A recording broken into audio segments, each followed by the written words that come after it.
what I have learned over my 30 years of life that helps me lower my stress is having boundaries. Okay, in this season, there's two main areas of your life I want you to have boundaries. Number one, with your money, and number two, with your time. So when it comes to your money, you have to understand a couple of things.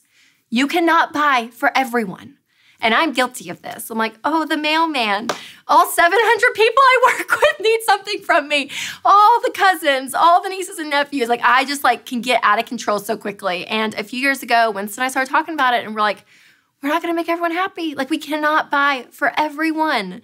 And so what that does is you figure out, okay, who am I gonna buy for, which helps you create a budget. That's something else we're gonna talk about, is making sure you have a budget, that you are being purposeful with not only what you're gonna spend, but who you're going to spend on. So making a list and saying, hey, we're gonna spend this amount for this person, which feels like really weird putting dollar amounts next to people, but it's what you gotta do to win, people. It's what you gotta do. So it's really good because it's gonna give you a limit and a boundary. And also with your boundary of your money, you're gonna have to get creative. Because you can't please everyone and because you're gonna be on a budget, there's going to be people that might be left out. So I learned to do something a few years ago. I bake stuff now, like legitimately.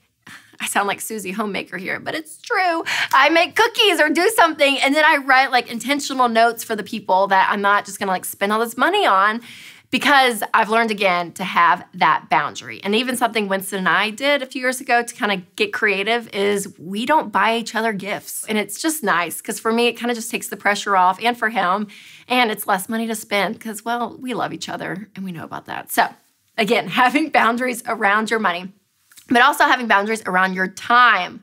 So remember, just like with your gifts that you can't give to everyone, well, with your time, you're not gonna be able to please everyone. And it's really hard because I have some friends and they have 14 different families they try to go to on Christmas Day, and it gets stressful, and you kind of, again, lose all your perspective because you're just trying to make everyone happy.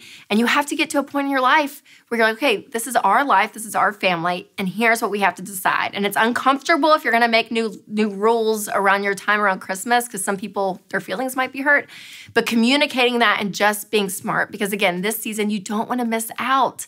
And that's something else with your time. Don't be in a rush. Find some easy wins to do with your family. Like Amelia loves Christmas lights. Last year, she just became obsessed with Christmas lights. It was the thing. And so there's a way we can get to our house where we can cut through a church parking lot.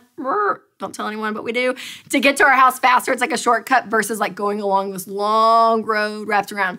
But the long road has this fence, and they always hang Christmas lights on the fence. And Amelia, almost every time we were in the car last year, she was like, can we drive by the Christmas lights? And we're like, oh, 4 minutes. No, we're just going home.